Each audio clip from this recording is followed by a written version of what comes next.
Hallo und herzlich willkommen zum neuen Video. Heute spreche ich ein sehr wichtiges Thema an. Es betrifft viele Deutschlerner. Warum fällt es dir schwer, Muttersprachler zu verstehen? Dafür gibt es nämlich 5 Gründe. Du bekommst von mir auch Tipps, wie du dieses Problem bewältigen kannst. Bist du bereit? Los geht's! Grund Nummer 1: fehlendes Vokabular. Das mag banal klingen, aber häufig versteht man Muttersprachler nicht, weil man einfach nicht genug Vokabeln kennt. Ich gehe davon aus, dass du täglich neue Vokabeln lernst. Stimmt das? In meinem nächsten Video erzähle ich dir, wie du effektiv Vokabeln lernen kannst. Wenn du also mein nächstes Video nicht verpassen willst, abonniere meinen Kanal und aktiviere die Glocke. Und jetzt gebe ich dir 2 Tipps, was du in einer Situation machen kannst, wenn fehlendes Vokabular deinem Hörverstehen im Weg steht. Erstens, konzentriere dich auf das Wesentliche. Du kennst ja den Kontext und du weißt ungefähr, worum es in der Aussage gehen kann. Versuche, den gesamten Sinn der Aussage zu verstehen oder zu erraten. Wenn du dir nicht sicher bist, ob du alles richtig verstanden hast, fasse gedanklich zusammen, was du gehört hast und frage deinen Gesprächspartner. Habe ich es richtig verstanden, dass das und das passiert ist? Zum Beispiel, ein Kollege erzählt dir Folgendes. Gestern war so ein krasser Tag. Ich habe meine Führerscheinprüfung gemacht und bin durchgefallen. Oh Mann, jetzt muss ich das Ganze nochmal machen. So ein Pech. Es geht also um eine Führerscheinprüfung.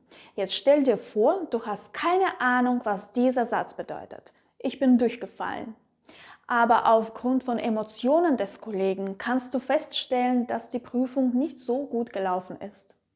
Du kannst also deinen Kollegen fragen: Habe ich es richtig verstanden, dass du die Prüfung nicht bestanden hast? Zweitens, es ist sinnvoll, sogenannte Notfallsätze parat zu haben. Etwas parat haben bedeutet etwas bereit haben. Überlege dir im Voraus, was du in so einer Situation sagen kannst. Schreibe deine Sätze auf einen Zettel auf und lerne sie. Solche Sätze können zum Beispiel so klingen: Ich habe Sie leider nicht verstanden. Könnten Sie den Satz umformulieren? Oder: Ich habe dich leider nicht verstanden. Könntest du den Satz mit anderen Worten sagen? Siehst du, du bittest nicht darum, den Satz zu wiederholen. Wenn du die Vokabeln, die in diesem Satz benutzt wurden, nicht kennst, würde dir eine Wiederholung nichts bringen. Du bittest darum, den Satz mit anderen Worten zu formulieren. Grund Nummer 2: Das gesprochene Deutsch unterscheidet sich von Deutsch aus dem Lehrbuch. Im Alltag spricht man schneller, als du es vielleicht gewohnt bist. Die Worte werden nicht klar ausgesprochen. Die Endungen werden verschluckt und man benutzt viele umgangssprachliche Ausdrücke. Um dich an die schnelle Sprechgeschwindigkeit zu gewöhnen, solltest du so viel wie möglich hören. Wenn du noch nicht viel verstehen kannst, schau dir zum Beispiel Filme oder Serien auf Deutsch mit Untertiteln an. Du kannst die Filme und Serien wählen, die du in deiner Muttersprache schon gesehen hast. Das heißt, du kennst bereits den Inhalt und kannst dich nur auf das Hören konzentrieren. Außerdem ist es wichtig, sich mit der Umgangssprache zu beschäftigen. Lerne typische Ausdrücke und Redewendungen für den Alltag, denn sie sind aus der deutschen Sprache nicht wegzudenken. Das heißt, man kann sich die deutsche Sprache ohne sie gar nicht vorstellen. Wo kann man das lernen? Zum Beispiel in Büchern. Aber auch im Internet, zum Beispiel auf YouTube, kannst du eine Menge davon finden. Auch auf meinem Kanal mache ich oft Videos zu diesem Thema. Grund Nummer 3: Es gibt regionale Varianten der deutschen Sprache. Man unterscheidet Hochdeutsch oder Standarddeutsch und Sprachvarietäten. Muttersprachler können einen Dialekt sprechen, den du nicht kennst und dementsprechend nicht verstehst. Was kann man hier tun? Du kannst deinen Gesprächspartner bitten, mit dir Hochdeutsch zu sprechen.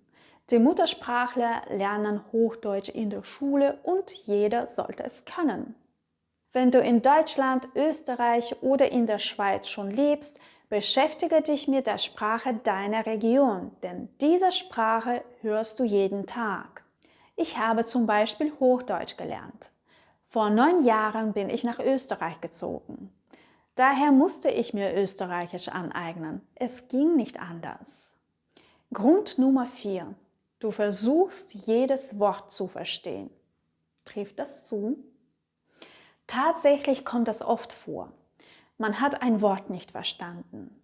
Man überlegt, was dieses Wort wohl bedeuten könnte. Man konzentriert sich auf dieses eine Wort und hört nicht mehr zu. Es dauert nicht mehr lange, bis man den Zusammenhang verliert und überhaupt nichts mehr versteht. Hier ist ein Geheimnis.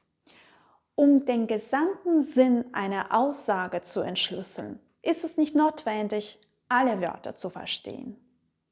Konzentriere dich lieber auf den Satz und nicht auf einzelne Wörter. Du wirst schnell merken, wie sich die Lücken von selbst schließen, weil du die Bedeutung der Wörter, die du am Anfang nicht verstanden hast, aus dem Kontext erraten kannst. Und Grund Nummer 5.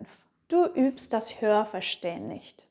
Das Hörverstehen ist die Fähigkeit, die gesprochene Sprache wahrnehmen und sofort verstehen zu können.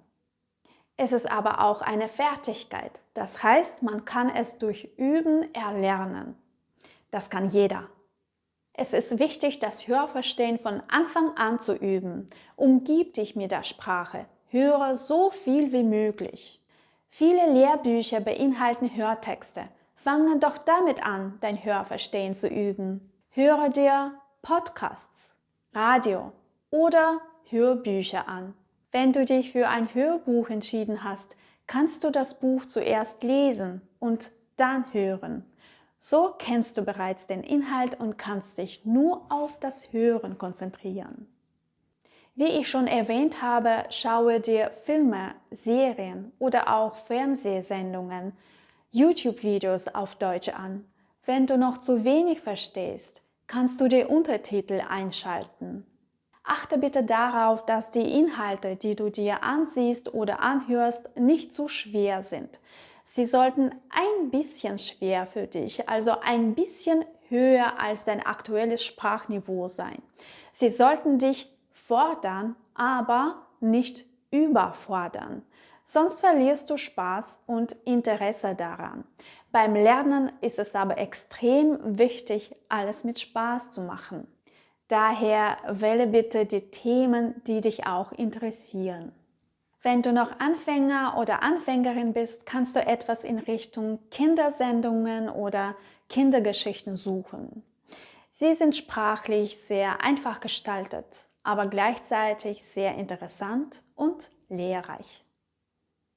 Das war's für heute. Danke, dass du dabei warst. Ich hoffe, dass meine Tipps dir weiterhelfen werden. Wir sehen uns bald in meinem nächsten Video. Mach's gut. Tschüss.